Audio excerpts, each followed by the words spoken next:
Hello engineers, welcome to my YouTube channel civil word. Friends, आज की इस video में हम लोग सिविल इंजीनियरिंग की बेसिक जानकारी के बारे में पढ़ेंगे। तो चलिए वीडियो स्टार्ट करते हैं। हमारा पहला क्वेश्चन है कि weight of one cement bag, यानी कि एक बैग सीमेंट का वजन कितना होता है। तो इसका जो राइट आंसर है वो 50 kg। किसी भी स्टैंडर्ड जो बैग आती है अपने मार्केट में, उसका जो वेट होता है वो 50 kg होता है। नेक्स्ट क्वेश्चन है डेंसिटी ऑफ सीमेंट, यानी कि सीमेंट की डेंसिटी या घनत्व कितना होता है। तो इसका राइट आंसर जो है 1440 किलोग्राम पर मीटर क्यूब होता है। मीटर क्यूब या इसे क्यूबिक मीटर भी हम लोग कह सकते हैं। अगला प्रश्न है हमारा मिनिमम थिकनेस ऑफ स्लैब, यानी कि किसी भी स्लैब की मिनिमम थिकनेस जो है वो कितनी हो सकती है। तो इसे हम लोग कह सकते हैं 0.125 मीटर या 125 mm। इससे कम हम किसी भी स्लैब की थिकनेस नहीं रख सकते। अगला क्वेश्चन है कि सी टू सी का मतलब क्या होता है, यानी C/सी इसका मतलब क्या होता है। इसका मतलब होता है सेंटर टू सेंटर डिस्टेंस। किसी भी स्ट्रक्चर में यदि हम लोग रेनफोर्समेंट कर रहे हैं तो दो पार्ट जो होता है उसके बीच की सेंटर से सेंटर की जो डिस्टेंस होती है उसी को हम लोग C/सी से डिनोट करते हैं। अगला क्वेश्चन है हम लोग का DPC should not be less than. तो इसका राइट आंसर जो है 2.5 सेंटीमीटर या 25 mm, यानी कि DPC की जो थिकनेस होती है वो 25 mm से कम नहीं होनी चाहिए, नहीं तो सीलन हमारे घर के अंदर आएगी। अगला प्रश्न है DL मीन्स, DL का मतलब क्या होता है। तो इसका राइट आंसर जो है वो होता है डेवलपमेंट लेंथ। ये कहाँ होती है, जब हम किसी कॉलम और बीम को एक दूसरे से कनेक्ट करते हैं तो स्टील में जो स्टील की लेंथ हमारी आती है दोनों को कनेक्ट करने के लिए, उसी को हम लोग डेवलपमेंट लेंथ कहते हैं। अगला क्वेश्चन है slope of stair should be between, यानी कि जब हम घर में या कहीं भी किसी भी बिल्डिंग में सीढ़ी बनाते हैं तो उसका स्लोप सीढ़ी का कितना होना चाहिए। तो उसका राइट आंसर है 25 से 40 के बीच होता है। जनरली ये स्टैंडर्ड वैल्यू है, इसके बीच होना चाहिए।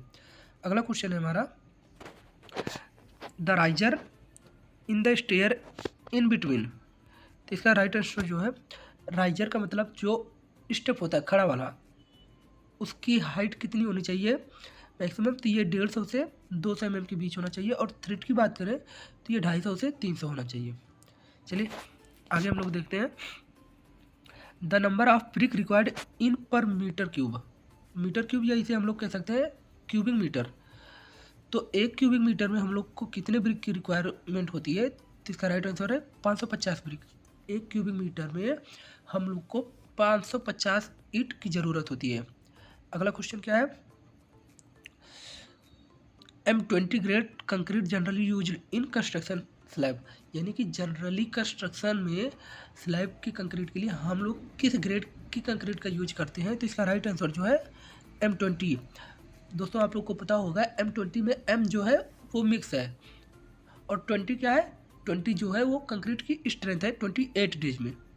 अगला क्वेश्चन है हम लोग का unit weight of steel formula, यानी कि स्टील का यूनिट वेट निकालने का फार्मूला क्या होता है। तो इसका राइट आंसर जो है OD²/162 और इसका यूनिट जो होती है किलोग्राम पर मीटर।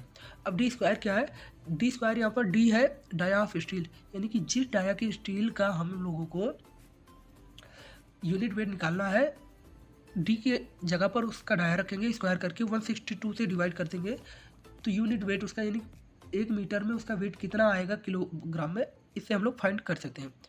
अगला क्वेश्चन है हमारा लाइपिंग should not be provide for the डाया मोर देन, यानी कि किस डाया के लिए हम लोग स्टील में या रेनफोर्समेंट में लैप नहीं प्रोवाइड कर सकते। तो इसका राइट आंसर है 36, यानी 36 mm से अधिक डाया की स्टील में हम लोग जो है वो लैप नहीं प्रोवाइड कर सकते।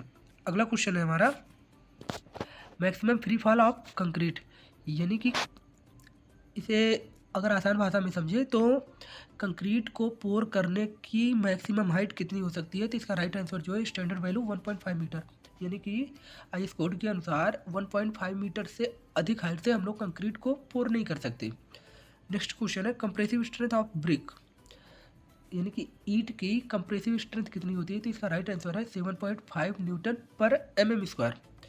लास्ट क्वेश्चन हम लोग का है number of bar. Number of बार कैसे हम लोग फाइंड करते हैं। तो इसका राइट आंसर है, हम लोग क्या करेंगे कि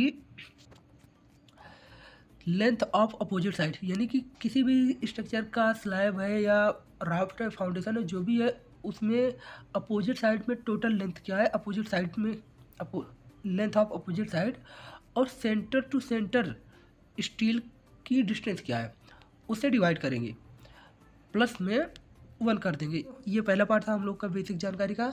मिलते हैं नेक्स्ट वीडियो में, तब तक वीडियो को लाइक कीजिए, शेयर कीजिए और इन्जॉय कीजिए। अगर कोई डाउट हो तो कमेंट बॉक्स में ज़रूर बताइए। Thank you watching for this video.